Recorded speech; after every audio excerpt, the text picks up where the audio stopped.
Welcome to my channel veg Bhandar. आज मैं आपको एक हल्का फुल्का नाश्ता बताने वाली हूँ जो बनाने में आसान और खाने में हेल्थी और टेस्टी है। इस रेसिपी को बनाने के लिए हमने 2 दानेदार भुट्टे लिए हैं जो कि ना कि सख्त हैं ना ही ज़्यादा नरम, और इन भुट्टों को हमने कर दिया है ग्राइंड। और कुछ पेस्ट हमने तैयार किया है लहसुन अदरक का, मिर्च का, और ये तेल ले लिया है, सरसों का तेल है ये। और कुछ सब्जियाँ ले ली, उस सब्जियों में है कटे हुए प्याज, कटे हुए टमाटर, कटी हुई गाजर, और सब्जियां आप अपने हिसाब से रख सकती हैं। और कुछ बॉयल्ड मटर हमने ले लिया है, कुछ शिमला मिर्च ले लिया है। अगर आपके पास फूल गोभी हो तो फूल गोभी भी ले सकती हैं। और गार्निश करने के लिए हमने ले लिया है नींबू और कटी हुई धनिया। और जो इस रेसिपी में मसाले लगेंगे वो मसाले हैं, कुछ राई के दाने हैं, राई के दाने की जगह आप सरसों भी ले सकती हैं। और हमने ले लिया है जीरा, और तड़के के लिए ले लिया है तेज पत्ता, काली मिर्च और लौंग ले लिया है। और आप अगर आप चाहें तो तेज पत्ता ज़्यादा रख सकती हैं। और ले लिया है हमने हल्दी, और चीनी ले लिया है थोड़ी सी, करीब आधा चम्मच। और ले लिया है स्वाद अनुसार नमक, और नमक ले लिया। और मसालों में जो हमें मसाले लेने हैं वो मसाले हैं सब्जी मसाला। तो सबसे पहले मैं गैस के फ्लेम को ऑन करती हूँ। ऑन करने के बाद उस पर मैंने कुकर रख दिया है। कुकर का गर्म होने का मैं इंतज़ार करती हूँ। जैसे ही मेरा कुकर गर्म होगा मैं उसमें डालूँगी मस्टर्ड ऑयल, और मस्टर्ड ऑयल मैंने इसमें डाल दिया है। और डालने के बाद सरसों के तेल का मुझे गर्म होने तक का इंतज़ार करना है। जैसे ही मेरे सरसों के तेल में से बबल्स निकल कर जैसे ही हल्की सी धुएँ निकलने लगेंगे, समझिए आपका तेल हो गया है गर्म। और फिर इसमें मुझे लगाने हैं तड़के। सो मैंने इसमें डाला 2 बड़ी लाल मिर्च को जैसे ही हल्के से मिर्च गर्म होती है, उसके बाद मुझे और भी मसालों का इसमें तड़का लगाना है।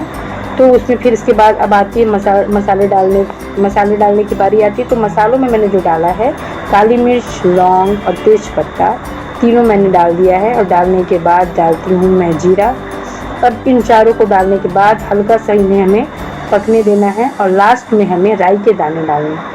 और एक चीज़ आप विशेष याद रखिएगा, गैस के फ्लेम को आप इसको मीडियम में रखिएगा या हाई रखिएगा जब तक आपको तड़का लगाना हो। उसके बाद में आपको लास्ट में इसे मीडियम तक ही रहना, मतलब हाई टू मीडियम रखना है आपको।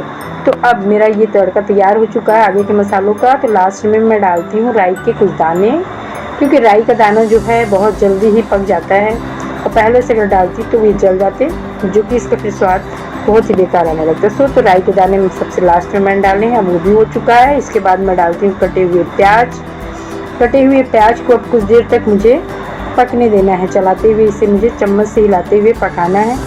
अगर आप कटे हुए प्याज अधपका खाना पसंद करती हैं तो अधपका पकाइए। यदि कटे हुए प्याज आप लाल रखना पसंद करती हैं तो इसे लाल रखिए। तो चूँकि मैं ज़्यादा ना कच्चा पसंद करती हूँ और ना ही ज़्यादा पका, मुझे अधपका ही ज़्यादा अच्छा लगता है, तो मैं इसे अधपका ही करूँगी। तो जैसे ही मेरे प्याज अधपके हो जाते हैं फिर मैं इसमें डालती हूँ लहसुन अदरक मिर्च का पेस्ट, और उन पेस्ट को मुझे बहुत ही अच्छी तरीके से इसमें मिला देना है।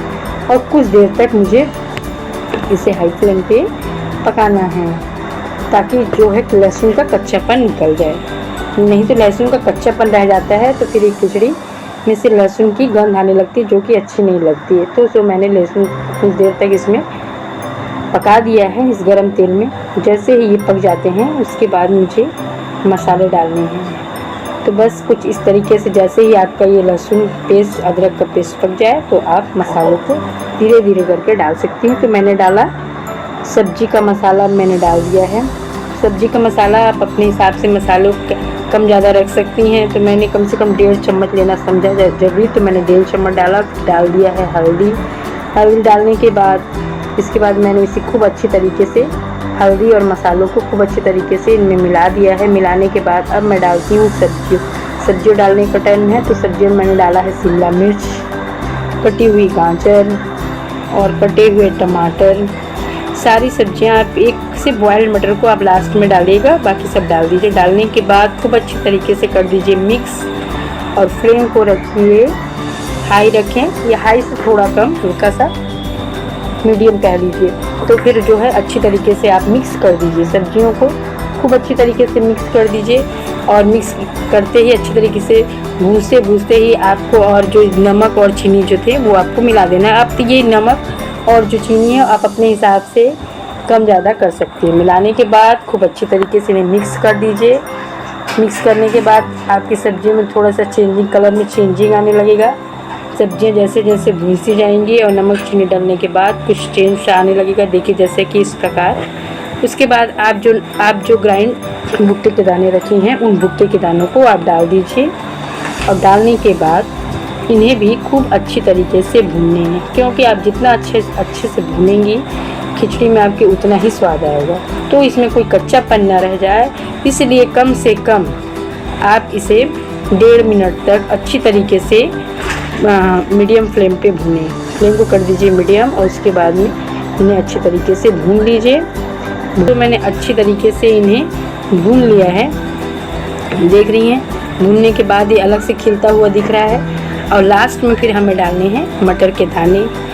तो मटर के दानों को आप लास्ट में ही डालिएगा, क्योंकि मटर के दाने ऑलरेडी उबले हुए होते हैं और कुकर में कोई भी चीज़ ऐसे भी डालने, अभी पकाने के बाद सब चीज़ गल ही जाती है, तो उसमें मटर के दाने आप लास्ट में ही डालिएगा। और डालने के बाद अच्छी तरीके से भून के आप पानी डाल सकती हैं अपने हिसाब से, जिस हिसाब से पतला मोटा खिचड़ी, जैसी खिचड़ी आपको रखनी, गाढ़ी खिचड़ी या पतली खिचड़ी। तो ना मुझे ज़्यादा गाढ़ी अच्छी लगती है और ना ही ज़्यादा मोटी, तो मैं उसी हिसाब से, मैंने ना गाढ़ी अच्छी लगती है और ना ही पतली, तो मैंने फिर पानी उसी हिसाब से ऐड कर दिया है। तो इसमें कम से कम मुझे पानी 2 या 2.5 गिलास पानी डालने हैं, तो मैं उसी हिसाब से करती हूँ अभी पानी इसमें। तो फिर मैंने इन्हें पानी डाल के अच्छी तरीके से मिला दिया है और आप इसी तरह से मिलाते हुए आपको खुद लगेगा कि पानी मुझे और डालने हैं तो और डाल दीजिएगा, अगर नहीं लगता है ज़रूरत तो ना डालें, लेकिन मुझे यहाँ पर ज़रूरत है तो मैंने और पानी डाल दिया। कम से कम 2 गिलास या 2.5 गिलास पानी डालना ज़रूरी है, क्योंकि मक्के के दाने थोड़ी देर में गलते हैं। अब मैं लगा देती हूँ, कुकर की लीड को लगा देती हूँ। लगाने के बाद मैंने गैस के फ्लेम को कर दिया है मीडियम। अब मीडियम करने के बाद मैं जब तक इसमें 2 सीटी आती है तब तक मैं इनका फ्लेम ऐसे ही रखूँगी। उसके बाद अपना इसे बंद करके इसको, जब तक इसमें प्रेशर है तब तक मुझे इसे छूना नहीं है। जैसे ही इसमें से प्रेशर निकल जाता है तब मैं कुकर का लीड खोल दी हूँ। अब देखिए प्रेशर इसमें निकल चुका है, मेरी खिचड़ी हो गई है तैयार और मैंने लीड खोल दिया है। उसके बाद आप देखेंगी मेरी खिचड़ी का लुक कैसा है। तो देखिए ये मेरी खिचड़ी हो गई है, पक गई है, अच्छे से तैयार हो गए हैं और खिचड़ी के लुक इसी तरीके आई हुई है, ना ज़्यादा पतली है और ना जो मोटी, से बहुत ही अच्छी तरीके से ये खिल के आई हुई है। इसे बच्चे बड़े आराम से बहुत प्यार से खाएंगे। देखिए तो फिर अब देखिए ये मेरी खिचड़ी हो गई है तैयार और इसे मैंने बाउल में कर लिया ट्रांसफ़र। और जैसे ये ठंडी होगी कुछ और भी गाढ़ी, अब देखिए ठंडी होने के बाद ये कुछ और भी गाढ़ी हो गई है। अब इसमें थोड़ा मुझे गार्निशिंग करना बाकी है, तो मैंने डाला ऊपर से नींबू का रस डालने के बाद अब इसमें अगर आप ऊपर से चाहें तो कटी हुई धनिया पत्ती से गार्निश करके चाट मसाला डाल सकती हैं, मैगी मसाला डाल सकती हैं, ऊपर से फिर धनिया की पत्ती डाल सकती हैं। और इसके साथ अगर कुछ भी चीज़ लगे, दही, घी, अचार साथ में लेकर खाना चाहें तो साथ में खा सकती हैं। तो दोस्तों अगर मेरा वीडियो आपको पसंद आया हो तो लाइक शेयर सब्सक्राइब करें और अगर कोई भी आपको इस पे डाउट हो तो कमेंट बॉक्स में जाकर कमेंट ज़रूर करें। धन्यवाद।